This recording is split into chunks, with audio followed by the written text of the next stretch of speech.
Bienvenidos a todos, muchas gracias a los ponentes y nada, bienvenidos a este webinar que vamos a dedicar hoy a nuestro dispositivo de láser azul aplicado en otología. Eh, Contamos con un elenco inmejorable de profesionales médicos del Hospital Macarena y del Hospital Universitario de Puerto Real.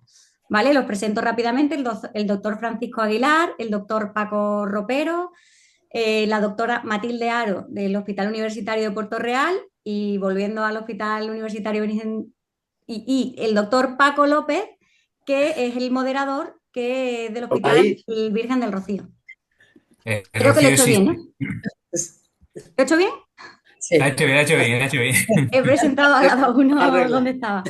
Pues nada, una vez más, gracias a los cuatro por pasar la tarde con nosotros y a todos los asistentes y os doy la palabra. Únicamente avisar que el webinar se va a grabar, ¿vale? Que estará todo el rato grabando y luego que tenemos el chat en el que podéis ir haciendo, todos los asistentes haciendo preguntas y el doctor López pues irá moderando las preguntas. Pues nada, me quito la cámara y estoy aquí por si necesitáis cualquier cosa. Muchas gracias. Genial. Gracias, Beatriz. Bueno, chicos, pues muy buenas tardes y gracias por compartir con nosotros esta horita que vamos a estar hablando sobre el láser azul. ¿Eh? Yo sé que es un tema que puede ser un poquito casposo, sobre todo si no tiene un poco de experiencia y demás, pero creo que es muy interesante porque si no pasa nada, pues será parte de nuestro futuro la cirugía y cada vez creo que se irá implementando paulatinamente, ¿no? Bueno, pues yo agradezco obviamente a JJP Hospitalaria por darnos la oportunidad y darnos la plataforma para poder compartir nuestra experiencia y tener pues un ratito de conversación con compañeros que son ya más que compañeros amigos, ¿no? Bueno, pues vamos, hemos intentado de alguna forma repartir el tema para que no sea demasiado prolijo y demás, una pequeña introducción, que vamos a intentar hacerla más bien práctica, más que verdaderamente puramente teórica, o intentar explicar cosas sencillitas. Después pasaremos a ver vídeos, que nos vamos a presentar sobre todo Paco, Fran y demás. Yo también tengo algunos, y eso nos va a servir un poquito de excusa para debatir entre todos, pues lo que se nos ocurra, básicamente, sobre tú qué prefieres esto, qué prefieres lo otro, qué fibra, qué no sé qué, evidencia científica, qué hay, qué no hay, ¿de acuerdo? Así que lo vamos a estratificar de esa manera, si os parece bien. Cualquier tipo de duda que tengáis al respecto, pues ya está, aquí está el chat, y si es adecuada para el momento de la conversación, lo lanzamos sobre la marcha, si vemos que puede demorar un poquito, pues luego al final hacemos una especie como de corolario, resumen de preguntas, ¿de acuerdo? Perfecto. Bueno, pues algo así más o menos vamos a hacer. Mira, yo no sabía muy bien cómo empezar todo esto, porque meterse en berenjenal de cosas teóricas del láser, la verdad es que es la muerte a pellizco. Entonces, me he sacado una especie como de pequeño resumen con fotografía que he puesto por aquí, ¿vale? A ver, todo más o menos nos suena lo que es láser, que al final es luz que ponemos nosotros y que nos ayuda pues a hacer las grandes cosas que necesitamos durante cualquier cirugía, que es cortar, coagular y vaporizar, y que básicamente, ¿no? Pero claro, ¿qué es lo que ocurre dentro del aparatejo este del láser? Pues mira, básicamente vamos a explicar un poquito la anatomía del láser para saber exactamente qué es lo que ocurre dentro del haz y una vez que lo sepamos, pues ir viendo por qué es importante este haz y por qué luz azul es más relevante con respecto a otro tipo de haz o otro tipo de longitud de onda que vemos en otro tipo de láseres, ¿no? Bueno, pues resulta que el láser tiene en el interior una especie de cubo que tiene un material semiconductor en el interior que cuando lo sometemos a una corriente, a una diferencia de potencial, pues podemos ver que se excitan los electrones de este material semiconductor, de tal forma que cuando esos electrones vuelven a su posición de reposo, automáticamente se modifica el orbital atómico y ese exceso de energía que habían retenido, pues lo liberan. Y al liberarlo, pues se emite energía radiante, que puede ser en modo luz, un fotón, o modo calor, básicamente, ¿no? Si resulta que todos esos fotones van estimulando al resto de átomos que hay alrededor, se genera una especie como de efecto masivo, ¿m? De fotones chocando con todos lados. Si esos fotones le ponemos a los laterales un espejo, pues al final conseguimos que se acaben haciendo un haz coherente, un haz de una única dirección, ¿no? Que al final es lo que consiste nuestro láser. ¿Por qué es importante la luz azul en particular? Pues mira, resulta que cada cromóforo, cada pigmento, pues acaba teniendo una longitud de onda para la que es más afín, por así decirlo, ¿no? Que capta más cantidad de energía lumínica en función de ese tipo cromóforo.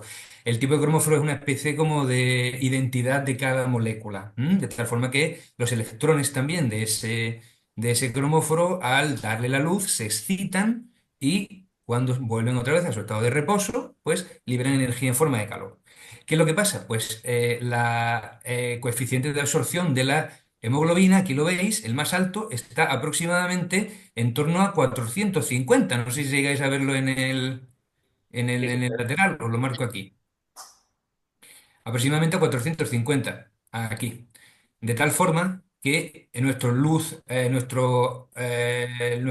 láser azul tiene una longitud de onda exactamente de 445 nanómetros, que coincide exactamente con el pico de máxima absorción de la hemoglobina.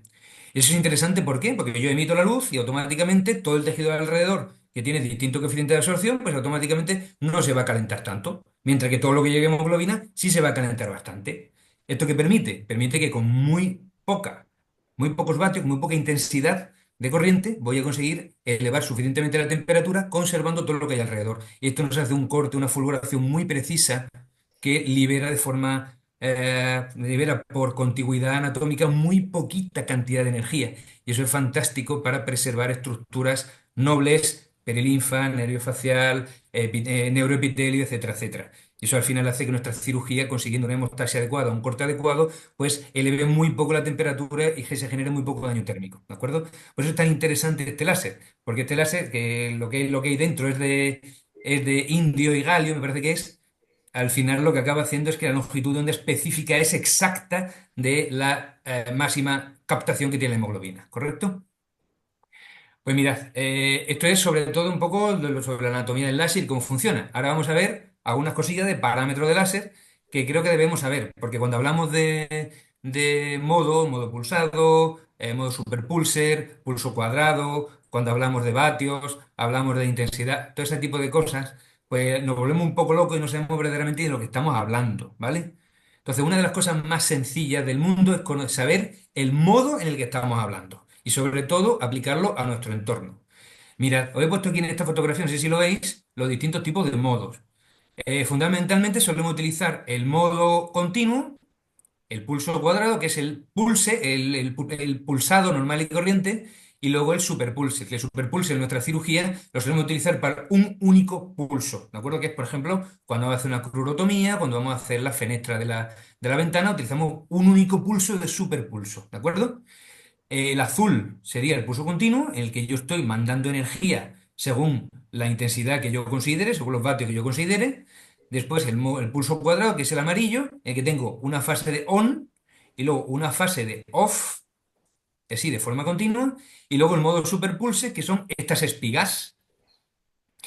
Lo siguiente es que vamos a hablar ya no es solamente el modo, que ya les digo que es pulsado, superpulsado continuo, sino también la frecuencia, que es lo siguiente más interesante para ver la cantidad de energía que depositamos en el tejido. Pues mirad, resulta que el verde, ¿lo veis? Las espigas de verde, esto es el tiempo de un segundo completo. El verde está a 4 hercios. Es fácil entender que si yo comparo 4 hercios y 4 espigas en un segundo, la cantidad de energía que deposito en el tejido va a ser mucho mayor para los mismos vatios. O sea, para la misma potencia de láser, automáticamente voy a considerar mucho más depósito de energía. A más depósito de energía en el tejido, por supuesto, más efecto hemostático y cortante, pero también más cantidad de energía que se disipa y más daño térmico. ¿De acuerdo?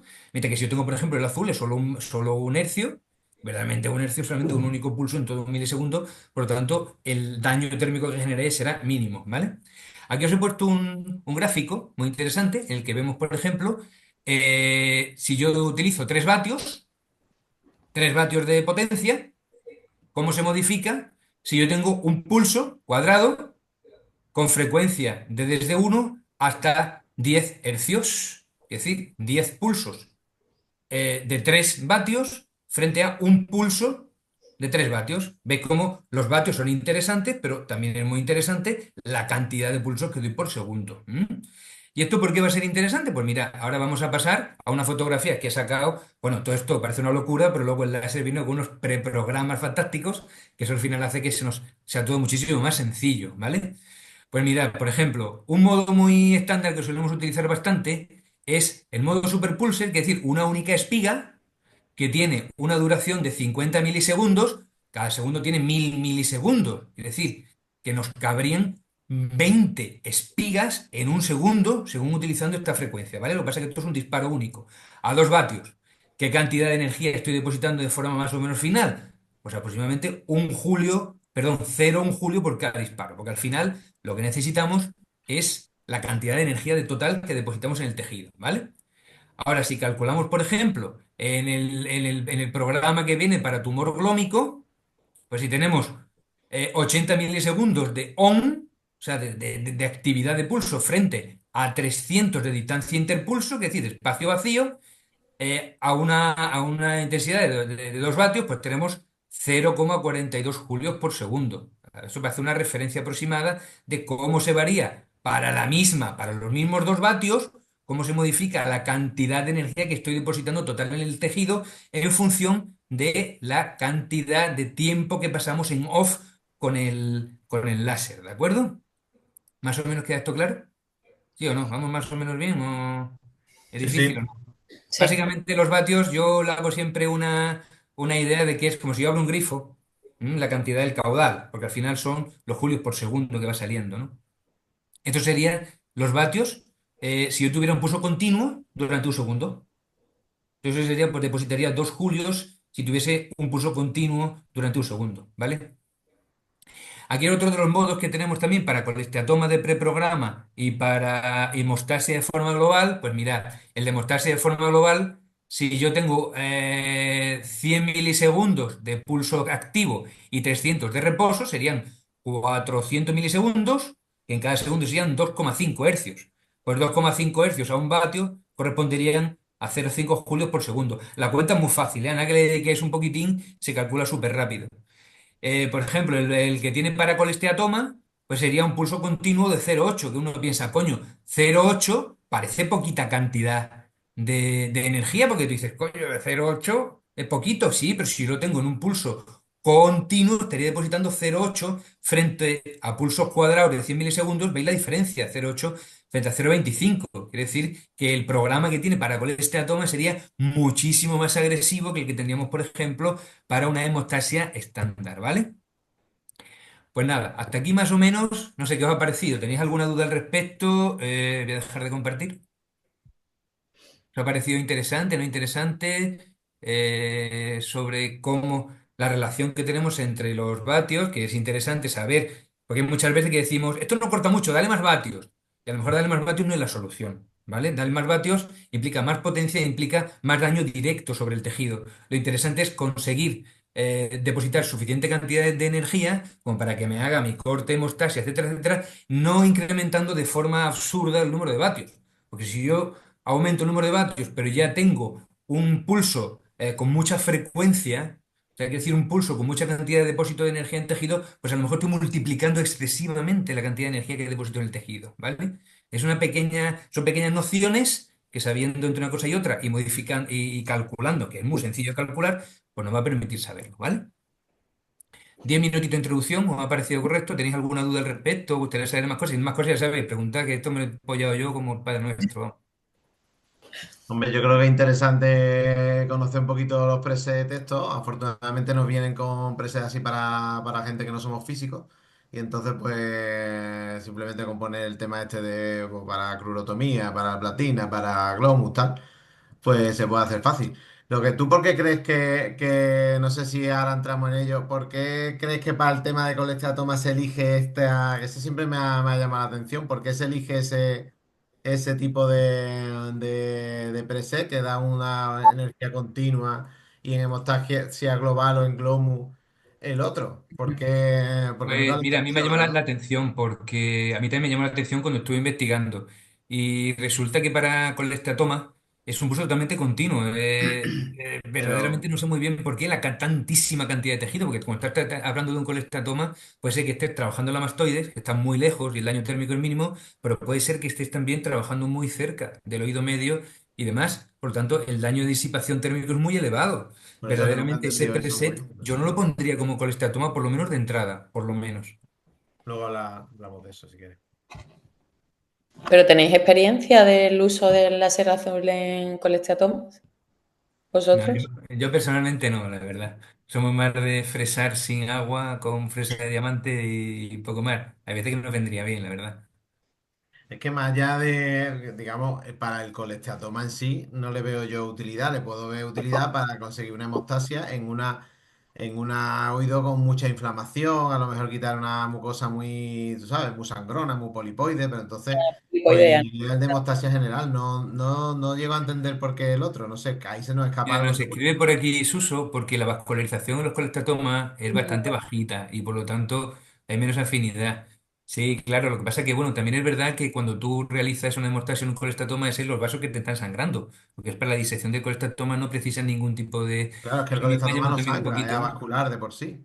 No, no, pero bueno, supongo que será en la cirugía del colestatoma y será para hacer hemostasia en todo lo que es la mucosa inflamada y tal, no en sí en el colestatoma. Pero bueno, Mm. que es verdad que no es una cosa, no es la utilidad que primero se me ocurre para este tipo de dispositivo, que por lo demás, ahora veremos que es muy útil para el resto. Hemos empezado por lo que A pensamos mí que no. me llama mucho la atención también que viendo los parámetros que te vienen predefinidos como para láser, como un pulso único, hay uno que te viene, un programa que te viene en 50 milisegundos y otro que te viene en 150 milisegundos. O sea, es casi es el triple, para los mismos vatios, la cantidad de energía que depositas por disparo. Uno es 0,1 julio y otro es 0,3 julios. Entonces es verdad que para la crurotomía, que es más gruesa, está más lejana, pues te viene muy bien ese depósito, pero a lo mejor para platina hay que bajarlo directamente al de 0,5. Mm. Es Una interesante eso, me ventaja tendrías que que has aportar. comentado lo de la hemoglobina, pero y la ventaja fundamental que yo que tienen estos láseres, en realidad también el CO2 y tal, pero bueno, es la poca absorción que tienen con el agua. Entonces nos vienen muy bien para la estapedectomía, bueno, ahora veremos, ¿no? Sí, Entonces, sobre todo pues, eso por el tema de la perilinfa de la exposición. exactamente. En teoría el láser azul tiene menos absorción que el CO2. Es una de las ventajas que ofrece. Ujú. Aparte de la coagulación que ofrece también por el tema de la hemoglobina que ha comentado Paco, que se deposita muy bien. Se Chicos, supone que es el que mayor potencial fotoangiolítico tiene, que es bastante mayor incluso que el láser KTP, incluso. ATP lo que le pasa es que tiene una longitud de onda que está también cerquita, una longitud de onda de 500 y algo, que también cerquita del pico de absorción. Es un láser muy bueno también. Pero sí que es verdad que, hombre, que si te vas directamente al pico, con muy poquita cantidad de energía, hace una fotocoagulación fantástica. Una cosilla, Paco, ¿por qué no nos vas poniendo el vídeo, si te parece, el de la estape, ya que Venga, estamos metiendo en el tema estape y demás, para hacer un poquito de vuestra experiencia al respecto, de cómo lo utilizáis y demás? venga, pues yo voy a Velo compartir, no sé si hablando, está si te viendo la parece. pantalla en azul ya.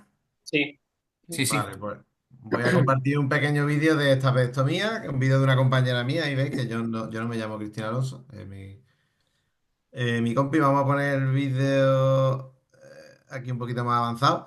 Bueno, esto es un oído izquierdo, es una estapedectomía y bueno, la ventaja que tiene el láser, nuestra experiencia con este láser, que no es mucha, pero la verdad que es muy buena. Y es, hombre, sobre todo el tema este de la hemostasia que consigue, pues en campos tan pequeños como la estapectomía, pues nos viene muy bien. Y luego el aplicador que tiene, que es mucho más la pieza de mano, como es un láser bueno, es por un diodo. Entonces la pieza de mano que tiene se ajusta mucho a lo que es la cirugía otológica y a la cirugía otológica transcanal. Ahí veis un nicho de la ventana oval con muchas briditas. Aquí se está acercando el aplicador al tendón del estribo. Veis esa luz verde, que el láser azul pues se ve verde porque bueno, se le pone un filtro amarillo, entonces pues azul y amarillo, verde. Bueno, una cosa que al principio nos costaba, o por lo menos a mí me costó cogerle el punto, es la distancia a la que poner el aplicador del tejido. Pues no, en teoría no tienes que ponerlo justo en contacto, sino que acercarte a un milímetro, una cosa así, muy cerquita, y ahí es donde hace el mayor efecto. Veis que ahí puede hacer falta algún disparillo más que otro, y de vez en cuando vas tocando. Pero, bueno, pues claro, no sangra absolutamente nada. Sabéis que estos tiempos muchas veces, al quitar lo que es la brida y tal del nicho de la ventana oval, pues no nos puede sangrar. Ahí se ha realizado la crurotomía, que el dispositivo tiene un preset para realizar la crurotomía. Veis que, pues nada, se casca muy bien. Eso también disminuye un poco el riesgo de platina flotante, que bueno, en el resto de técnicas pues sabéis que lo que hacemos la curva del estribo y esperamos que la platina se quede ahí.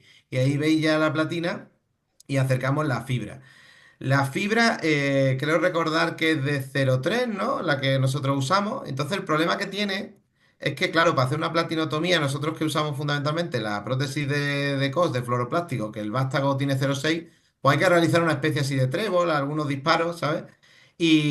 Hombre, eso te quita un poco pues, la principal ventaja que sería hacer la platinotomía solo con el dispositivo y no tener que tocar. Al hacer un pequeño trébol, pues siempre queda algún pequeño bordecito que hay que tocar a lo mejor para ampliarlo, para poder poner bien la prótesis. Yo me he quedado con las ganas de probar, que tenía planeado una cirugía para probar una fibra más gruesa de 600, de 0,6. Pero no ha podido ser porque creo que sería interesante, porque este tipo de láser, aunque la fibra sea más gruesa, en principio no debería hacer más daño por, bueno, el resultado operatorio, que obviamente fue magnífico porque no va a poner resultados malos, ¿no? Eh, y el usar una fibra más gruesa, pues a lo mejor claro, el daño en la perilinfa y tal es igual, en teoría. Y te evita el tener que estar haciendo varios disparos y tener que luego por retocar a lo mejor los bordecillos que quedan así en forma de trébol para poner la prótesis. No sé si habéis probado alguna fibra más gruesa o algo que ayude a este tipo de prótesis. O en prótesis con el vástago más fino, con prótesis de titanio y tal, pues este tipo de fibra de 0,3 pues podría venir, puede venir bastante bien. Pero bueno, sobre todo que la Lo platinotomía que pues se hace pasa, muy bien, muy avascular. ahí te voy a hablar un poquito, Paco. Dime, Lo que dime. pasa es que es el spot, al final el spot para una parametrización estándar más o menos, el tamaño del disparo, este de oído está pensado para 300 nanómetros.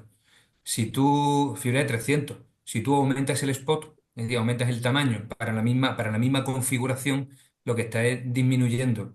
Depende del cuadrado del radio. Quiere decir que a mayor tamaño, la verdad es que te disminuye mucho la potencia. Entonces, lo mismo, yo Sí, no lo pero he aunque probado. tuviera que hacer dos disparos en el mismo Pero, sitio, te digo que es por probarlo, aunque sean dos disparos en el mismo sitio para hacer la platinotomía, luego te evita el tener que, porque tú sabes que la platina cuanto menos toque mejor, ¿no? Entonces, Sí, muchas claro. veces el láser es muy Entonces, útil para que te luego digo no yo tocar que la platina. si tú tienes una de 300 con los parámetros que tú estás estableciendo, consigues una determinada depósito de julios para ese spot, para esa densidad de energía que tú depositas por unidad de superficie. Entonces, si ese spot es el doble de grande, pasa de 300 a 600, aunque deposites, me refiero, aunque tengas que hacer menos cantidad de disparos, o es verdad que te coge directamente el círculo, pero tendrías que modificar los parámetros de tal forma que consiga la misma cantidad, entre comillas, Bueno, de eso. julio por Pero, superficie. pero ese es Entonces, el, digamos, el problema que le va a usar la prótesis que no, bueno, no sé qué prótesis usáis vosotros, pero si usáis la de un vástago de 0,6, claro, hay que hacer varios disparos. por eso Entonces, pues, bueno, lo que me gustaría es contar con un preset a tenerlo que en nos cuenta. permita utilizar la de 0,6, porque a lo mejor sería muy interesante. Ese preset directamente de esa 0,6 automáticamente te hace el círculo perfecto para la prótesis, se abre un poquito la cucharita y demás. Yo quería preguntar, o sea, ya desde un punto de vista práctico y aquí hablando en confianza, ¿qué diferencia real habéis encontrado al utilizar el láser frente a no utilizar el láser estándar? ¿Habéis menos tiempo quirúrgico? ¿Habéis pasado menos fatigas? ¿Cuál es vuestra opinión al respecto? pues bueno, comienzo yo. Tiempo quirúrgico, me salvo que haya un sangrado, pues que en teoría con el láser te lo vas a evitar cuando haces la fractura de la crura posterior, porque la crura anterior, por lo menos las veces que yo lo he utilizado, es difícil de hacer la platinotomía en esa zona. Quitando el sangrado, en principio tampoco supone un incremento o una disminución en el tiempo quirúrgico habitual. Lo que sí es la principal ventaja, aparte del sangrado, es la manipulación de la platina. O sea, eso es indiscutible. Eso no es una cosa que te puede gustar más el láser, gustar menos, pero evidentemente no manipulamos la platina. No sé, ya sea con un esquite o con una barrena o con un perforador, producimos un traumatismo en la platina, unos movimientos y probablemente haya restos de esa platina que penetren dentro de la espira basal. Y esto con el láser en principio no ocurre. O por lo menos no ocurre cuando tengamos un poquito más de experiencia. Pero al principio, al final, es lo que ha comentado Paco, que al final se nos queda una especie de trébol y al final, pues bueno, pues hay una parte que quieras que no, pues acabamos manipulando la platina. Yo creo que esa es la principal ventaja. Y claro, eso, si se analizaran los resultados haciendo un estudio comparativo, probablemente en resultados globales o generales, generalistas por así decirlo, no creo que haya grandes diferencias porque en general la chapedostomía tiene buenos resultados porque se lleva haciendo de hace años con múltiples formas, pero si analizáramos a lo mejor pues las frecuencias más agudas, fuéramos un poquito más al detalle, probablemente sí que encontráramos beneficios evidentes con el láser, porque si menos dañino, evidentemente eso al final repercute en la audición, creo. ¿No? Por la transmisión mecánica, ¿no? De la vibración interna. Mati, ¿que hay al respecto de literatura? Que te has revisado un Y poquito el que tema. hay algunos estudios en el que sí que aportan beneficios auditivos del uso del láser azul con respecto a otra técnica como lo que hablamos, ¿no? Pues usar perforadores y demás, o una microfresa y tal. Entonces sí que hay algunos estudios que avalan esos resultados, mejoría de resultados auditivos. Incluso en algunos he leído como menor tasa de fístulas perilinfáticas. O sea que también.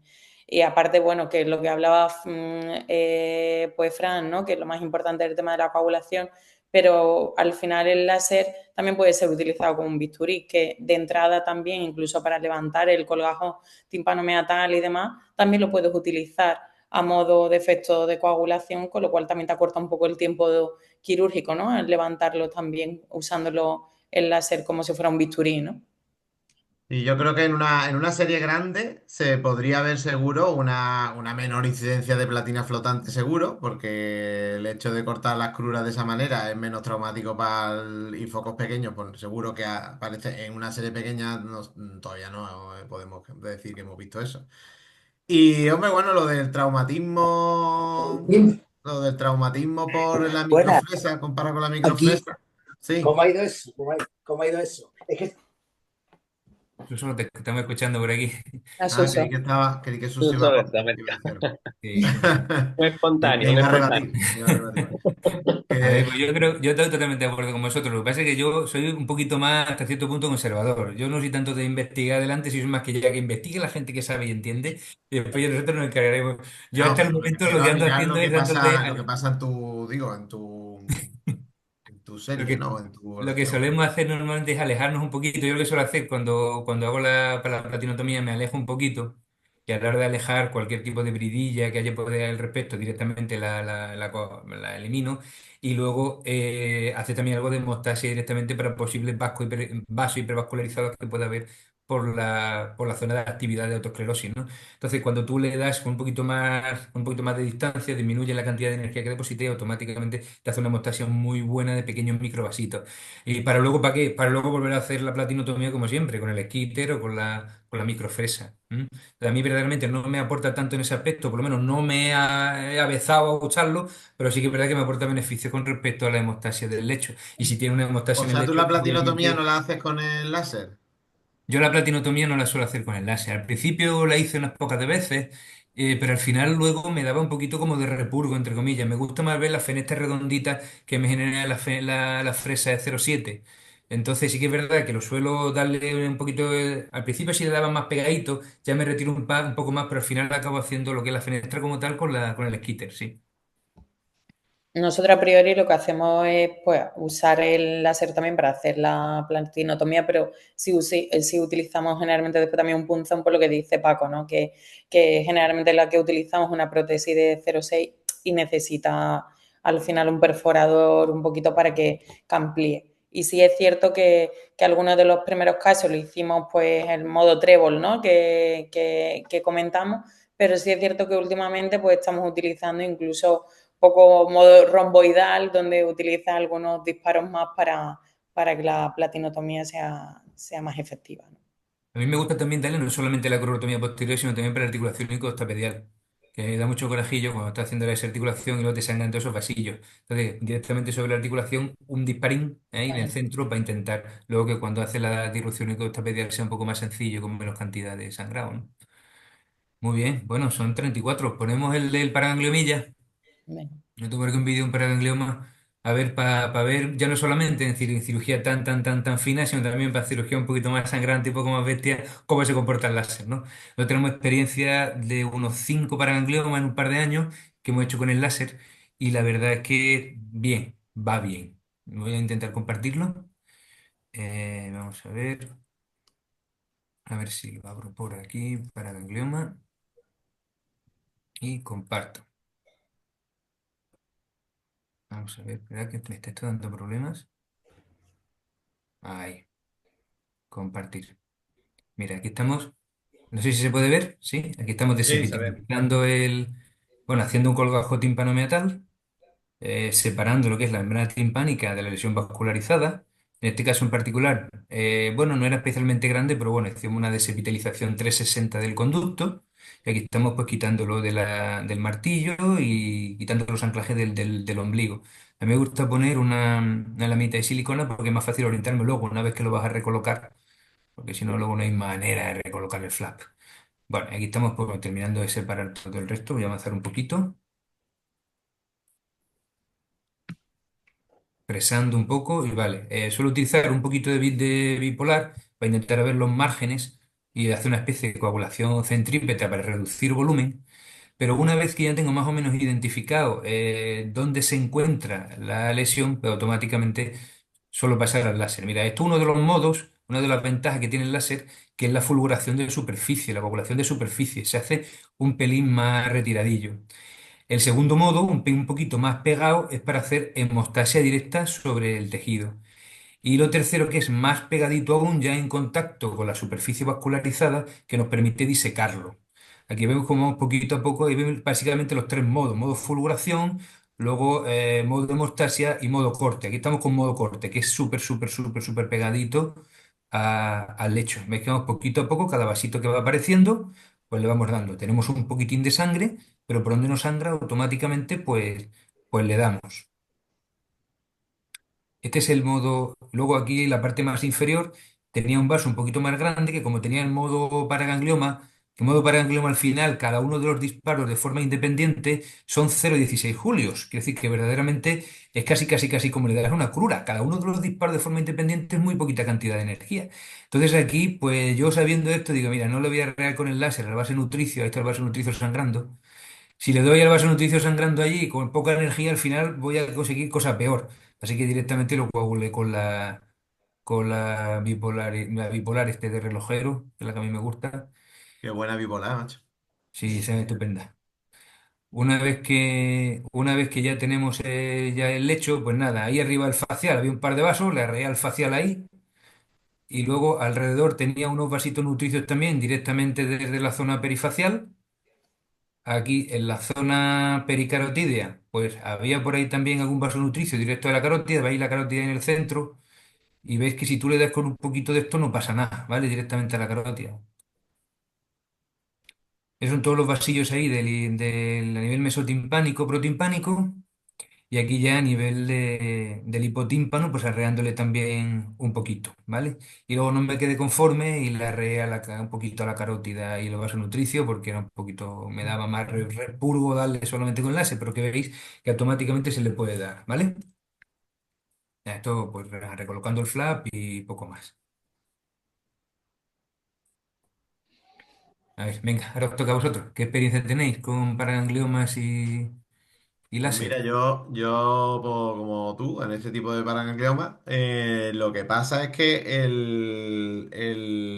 lo que te iba a decir, yo en el vaso, sabes que como sean así a dos que llevan un poquito al hipotímpano, los vasos que reciben del hipotímpano, yo con el láser no sé si os lo ponía yo mal o que eso ya si tuve que coger bipolar, pero lo que sí, sí es verdad que te disminuye mucho el sangrado así superficial y tal. Y la pieza de mano, lo bueno que tiene, yo no tengo esa bipolar, o sea, nosotros no tenemos esa bipolar de relojero que tú tienes.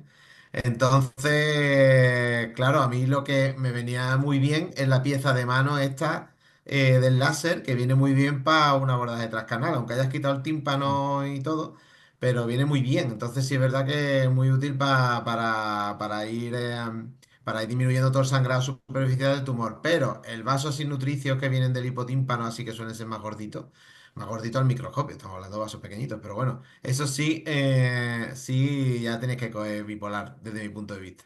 Estoy totalmente de acuerdo contigo. Yo no me atrevo todavía a un vaso completo de ese. Para todo lo que es la disección la disección mesotimpánica de vasos, digamos, anexos que pueden haber alguna vez, para eso sí no hay problema, se le puede dar con el láser. Yo para un vaso nutricio completo, a mí me da un poco de repulgo, la verdad. Tú cuando lo ves y digo, le voy a arreglar yo aquí? No, la verdad es que no. Yo personalmente para eso no. Y luego sí que es verdad Claro. que las variantes de aproximación te dan también distintos efectos sobre el tejido que son muy interesantes para el glioma. Dime, Frank. No, nada, que son cosas complementarias. El tener láser no Claro, quita que claro, claro. utilicemos la bipolar, porque evidentemente un vaso grande tendremos que tener un láser así de grande para darle al vaso. Entonces, vamos, no es incompatible. O sea, que sí es verdad que el láser pues, te disminuye mucho el abordaje inicial y dependiendo del glomo, si un glomo muy pequeñito incluso se puede quitar probablemente entero con el láser, pero la bipolar siempre hay que tenerla. O sea, y no, eso no tenemos que dejar de utilizarla o No tenerla más. sustituye, ¿no? No sustituye hasta cierto A punto. poder ser una como la que tú tienes, pero Esa es fantástica, pues esa la verdad es que va muy bien. Lo que pasa es que la nuestra no entra por el canal casi, pero bueno. Claro, yo bueno, lo que siempre he notado más, porque claro, la pieza de mano del láser es fantástica, te mueves ahí para arriba, para todos lados, entonces para eso sí es muy cómoda. Y claro, hace hemostasia donde pues con la bipolar nuestra, pues no, no una llega, cosa ahí claro. que no Para cosas controla. más chiquititas, para ir disecando. A mí lo que me gusta es eso, la coagulación de superficie, que si se hace un poquito más alejado, a más potencia, simplemente le sube un poquito los vatios, te hace una fulguración superficial que se te permite luego apoyar el resto de instrumentos con menos probabilidad de sangrado. Eso es lo primero que yo lo he visto que a mí me gusta. Lo segundo que me gusta es eso, es simplemente para irlo disecando. Cuando tienes más o menos con la bipolar identificadas los puntos, identificar la zona donde más o menos tiene tu paraganglioma, más o menos, y se queda ya centrado.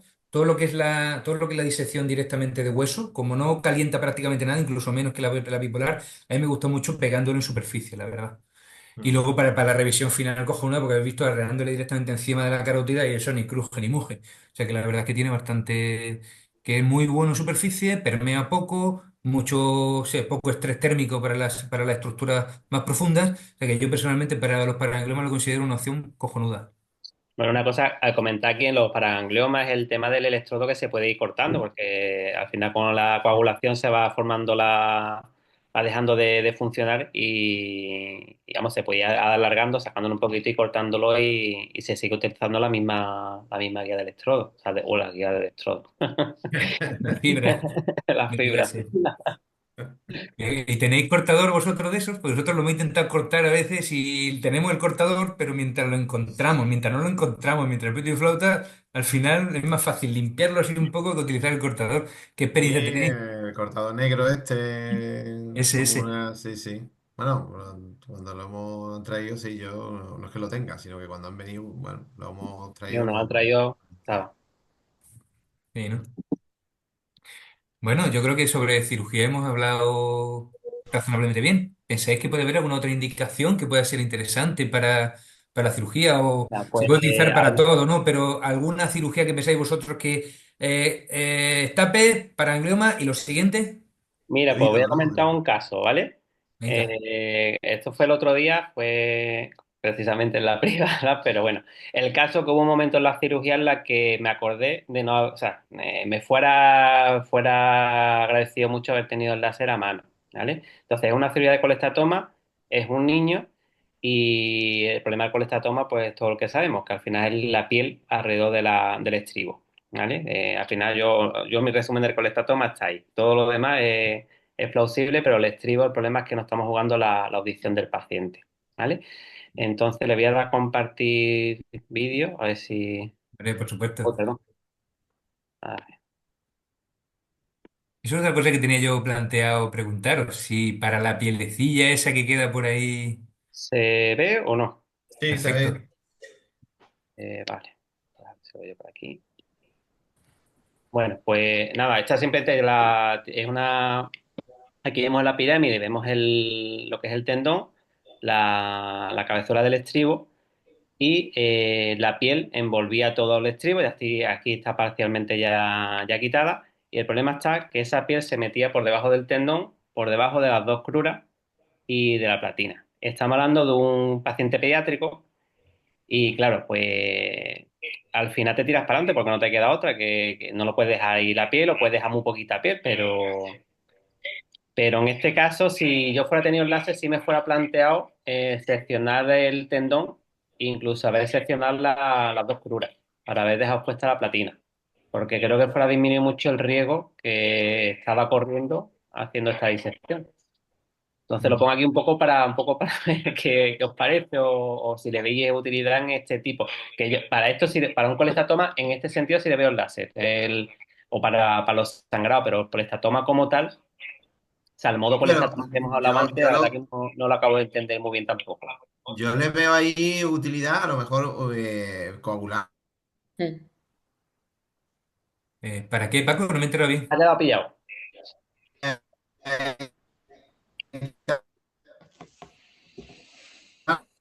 No, eso tiene que pasar en algún momento. Hombre, yo le Cortar vería, las lo vería muy cruras interesante. y, ¿Perdón, Paco? Paco, no se te ha escuchado nada. es que Nada, hemos perdido a Paco. Hemos perdido por el camino. Bueno, yo lo vería muy interesante porque no sé verdaderamente si tú el colestatoma lo quitas como tal y haces una pequeña hemostasia superficial. Es verdad que verdaderamente a lo mejor, pero te minimizarías el riesgo sin tener incluso que seccionar las cruras, con un poquitín de cuidado, darle un par de buenos disparitos, con la idea de intentar matar toda célula viva que pueda tener capacidad para generarte un colestatoma persistente. Entonces, pienso que podría ser interesante sin tener incluso por qué sacrificar la superestructura epitelial, que por supuesto sería una cosa fantástica, pero bueno, incluso sin tener por qué sacrificar, dar algunos disparillos con el control que te emite la fibra para minimizar el riesgo de tener un colestatoma ahí vivo, ¿no? Por así decirlo. ¿Qué opináis? ¿me habéis recuperado? Sí, Hemos Sí, ahora. recuperado. ahora sí.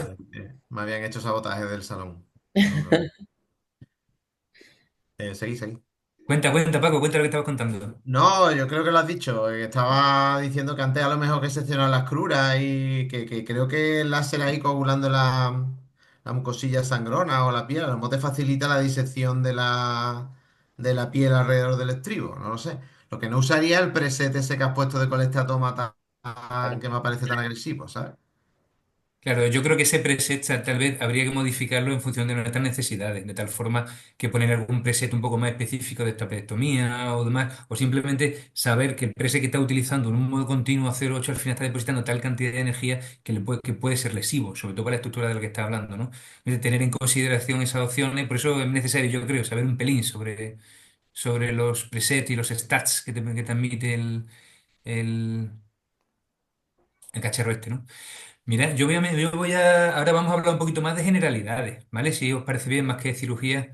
La verdad es que es genial este caso, porque este caso ilustra muy bien el futuro que nos espera en la otología. Yo pienso que para la cirugía de colectatoma, para circunstancias así un poquito más tiquismiquis, a lo mejor no de forma arreglada, pero para esto sí, y luego también a lo mejor para la cirugía por endoscopia, pienso que puede ser muy interesante también, porque es verdad que tiene muy poquito espacio físico para trabajar. Trabajas a una mano, la hemostasia es muy interesante para desepitelizar, para quitar lo que es el anillo fibrótico de las perforaciones timpánicas, para quitar adherencias, bridas, para minimizar el riesgo de sangrado. Todos sabemos que obviamente la endoscopia a una mano, al no tener un aspirador como tal, te disminuye el tiempo si tiene mucha sangre. Creo que precisamente para la cirugía endoscópica puede ser un avance fantástico el hecho de utilizar el láser, ¿no? ¿Tú qué opinas, Mati? ¿Tú que eres más endoscopista que... Sí, yo la verdad que también le veo bastante uso en esos casos, ¿no? Sí, es verdad que todo centrado en la vascularización, que es lo que hablábamos antes, y que al final pues lo puedes utilizar de forma como un bisturí y entonces pues tiene ese uso también añadido en la parte de la endoscopia. Es verdad que nosotros ahora mismo pues el uso en nuestro caso es centrado en las estapes, ¿eh? Del tema del láser azul, no lo hemos utilizado en otro tipo de cirugía. De cirugía, ¿no? Vale, muy bien.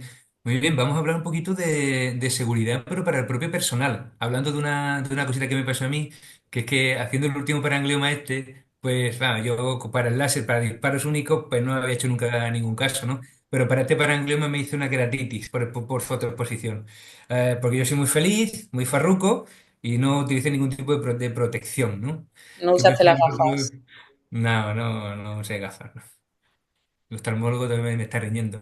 Sí, Eh, sí es verdad que nosotros, el primer caso, que eso creo que lo hablamos, Paco, que yo usé el filtro, ¿no? Que llevas para poner al microscopio y para mí fue una tortura de cirugía porque, claro, cambias un poco, ¿no? Todo lo que es el color de la anatomía normal y sí que es verdad que en todas las cirugías siguientes, pues nada de filtro, que lo que pones es que cuando vas a dar el disparo te pones las gafas y mucho mejor. O sea que de modo iniciación, ¿no? Para quien empieza en el uso del láser azul, yo recomiendo mucho más el ponerte las gafas protectoras cuando vas a disparar que poner el filtro generalmente al microscopio. No sé es verdad vosotros. que con un poquito de tiempo el ojo se hace, pero al principio el contraste de color no acaba de ser No, no, muy bueno. es un poco... Nosotros Es que el microscopio viejo sí le cabe, el cabezal sí le cabe, pero en el nuevo no le cabe. Entonces estamos obligados a ponernos gafas. Entonces ocurre el fenómeno ese típico de que está todo el personal completo, enfermería, auxiliar, todo el mundo con las gafas y tú allí, pues como no quedan, pues para adelante regándola todo, ¿sabes? Yo pensaba que simplemente el daño ocurría por lesión directa, pero parece ser también que cuando se refleja la luz en algún lado o en otro, la óptica del propio microscopio, no es tan infrecuente que puedan ocurrir estas cosas. He estado mirando un poquito al respecto y resulta que en el propio otoscopio, si tú haces un disparo de luz, en la propia reflexión de la luz sobre el otoscopio, con cualquier superficie pulimentada que te refleje luz, automáticamente se puede llegar incluso a amplificar con la propia lente del microscopio. Entonces, hay que tener mucho cuidado con la seguridad, ¿eh? Así que si cuando lo utilicéis, todo el mundo con gafas. Sí, sí, sí. Bueno, ¿os Sí, habéis yo tenido algún el filtro la accidente, verdad algún que no me porrazo o molesta algo? tanto, pero que sí que hay que ponerse, hay que poner protección, hombre. Y yo cuando te he visto, cuando me contaste lo de la queratitis, he visto el vídeo del parangioma y digo, seguro que fue ahí, porque te he visto ahí, pim, pim, pim. Ahí dándole a todo lo que pillaba uno, claro. Lo único bueno es que te pasó a ti la queratitis, que no le pasa a otro. Joder, anda que Porque.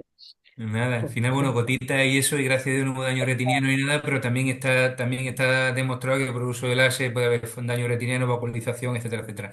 Hay que tener mucho cuidado porque el daño retiniano es un poquito más jodido y más permanente.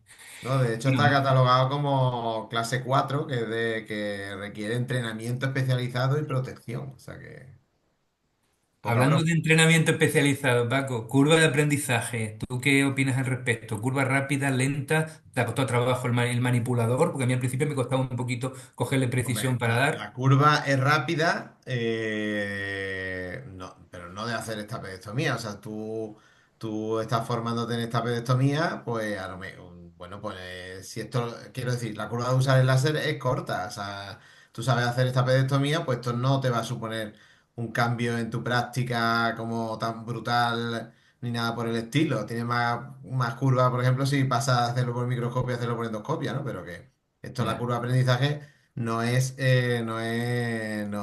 para nada amplia, se coge rápido. La curva es la de la cirugía en sí, ¿no? Pero no lo veo. Yo, mi opinión es que no tiene una curva muy elevada, vamos. Hay que sí, saberse la un poco verdad. lo que tú dices, un poquito entender los presets un poco, y a lo mejor no al dedillo de qué está pasando ahí con las ondas y tal, pero bueno, saber un poco qué opciones tienes y para qué lo puedes usar. Pero mi opinión es que Que no nos tiene metemos en curva mucho amplia, berenjenales de per lógicamente. se, pero al final es más sencillo de lo que parece. Sí, sí, sí. Fran, y otra cosilla que te quería yo preguntar, hablando del uso que has contado antes, del uso en ámbito privado. ¿Merece, no merece la pena? ¿Precio para uso, versatilidad, etcétera, etcétera?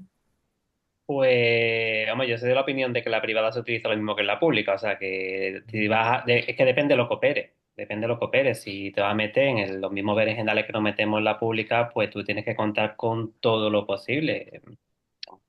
Yo ahí no tengo duda ninguna. En cuanto a precios, no estoy muy puesto, pero lo que son las fibras, que es lo que digamos, una cosa es que el centro hospitalario pues, compra el láser, porque este láser no es solo para cirugía de oídos, o sea, y ni siquiera solo para cirugía de otorrino, es extendible a otras muchas especialidades. La fibra no es especialmente cara, que al final lo que tú vas a gastar el día de la cirugía, pues lo hemos dicho, además se puede ir recortando, o sea, pues, tiene fibra ahí para 20 horas de cirugía, no hay problema. Entonces no es especialmente caro, tú utilizas un tacho sil y probablemente esté por el mismo precio o, Ujú. o echas dos tisupol y utilizas, o sea, Sí, no, está más o menos no para igual. cirugía muy específica, o sea, que tampoco lo vas a poner para poner tubitos, pero Sí, que el material deberíamos de inventariable, luchar por material, tenerlo. Otra cosa es que material, te lo compren para hacer esta pedestomía nada más, eso ya es otra cosa, ¿no? Pero ¿vale? Eso que material inventariable posiblemente sea una, sí que habrá que comprarlo, pero el fungible verdaderamente no es especialmente caro. Muy bien, ¿y uso en otros ámbitos? Porque dice uno, leche, si la imagen para el oído para hacer esta apectomía y algún clima puntual, a lo mejor si lo compartimos con otro servicio, ¿qué pensáis? Sí, la parte de la cavidad oral, por ejemplo, pues se está utilizando mucho en el tema de la lengua, o sea que en el tema de másilo y demás se usa.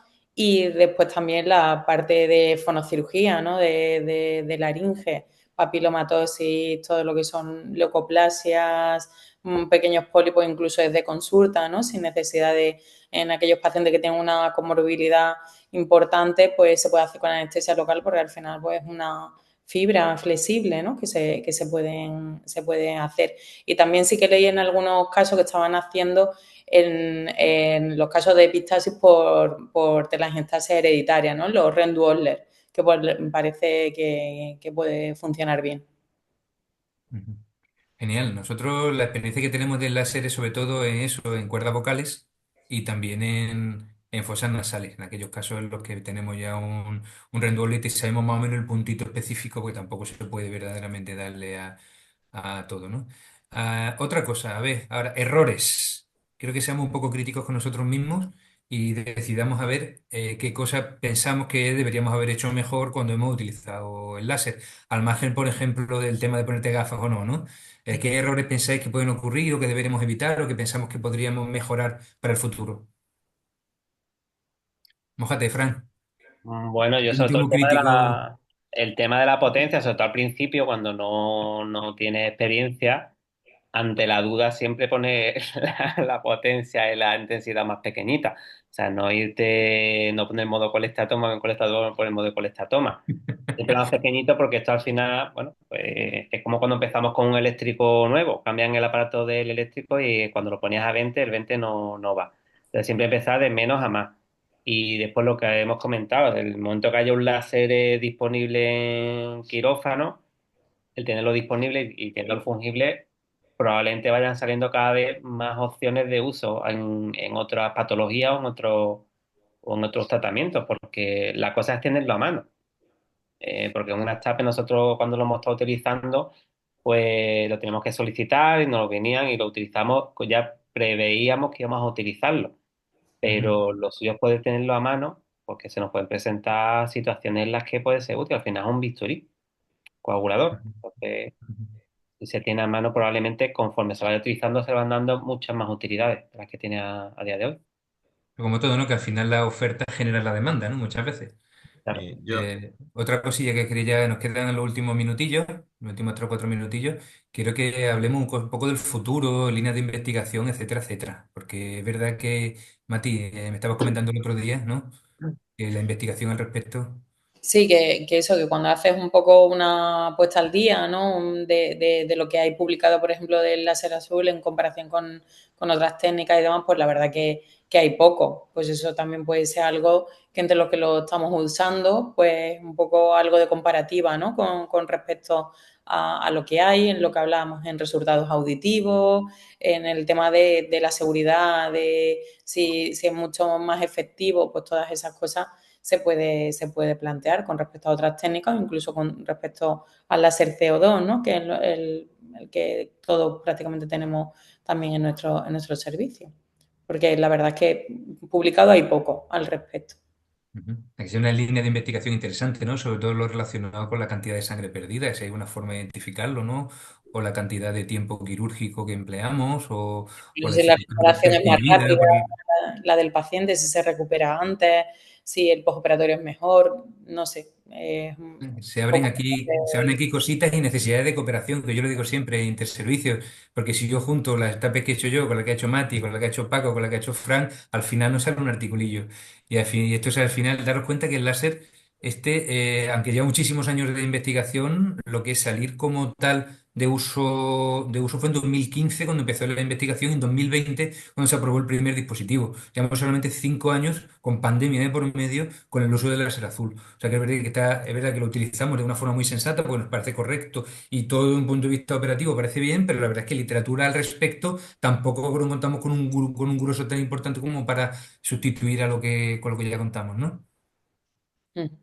Paco, cuéntanos algo de expectativas de futuro.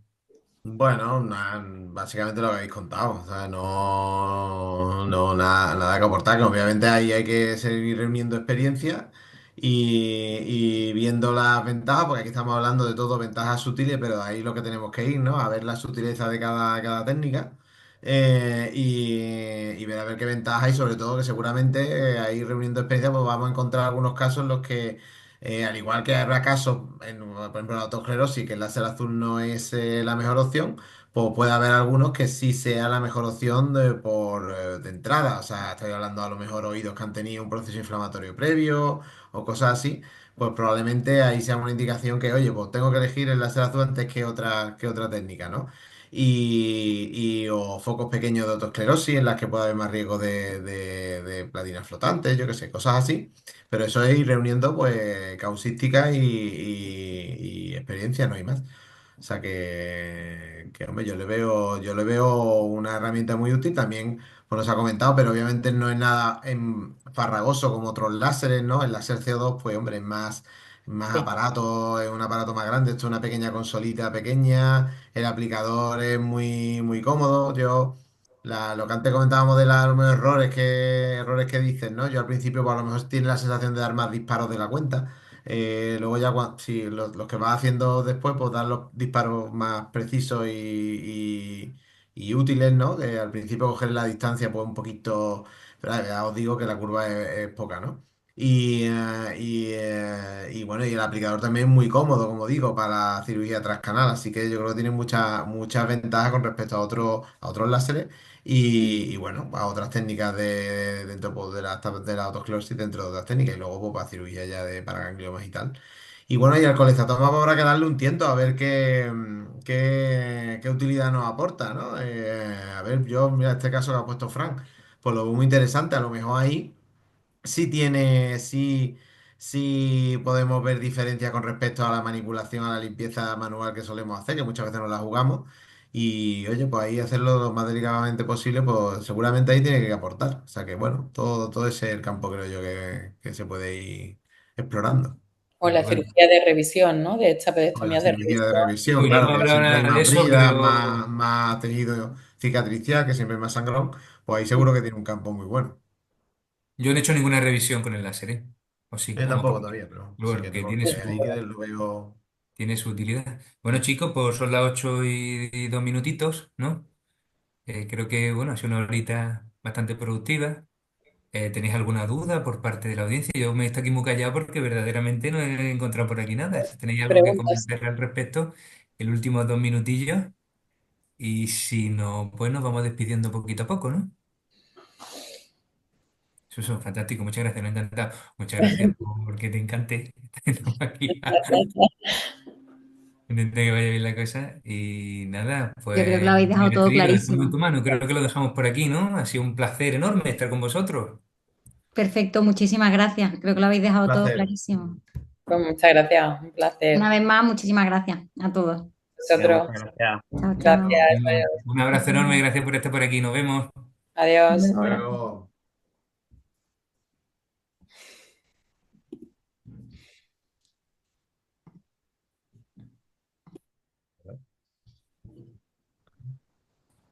Bueno, vamos yendo entonces, a poquito a poco, ¿qué? Eso, Vale, estoy sí, porque buscando el botón de desconectar. Ah, vale, ahora me voy. Adiós. yo puedo finalizar para todos. Y Adiós, Hasta nos luego. gracias. despedimos, ¿vale? Muchas Adiós. gracias. Chao, chao.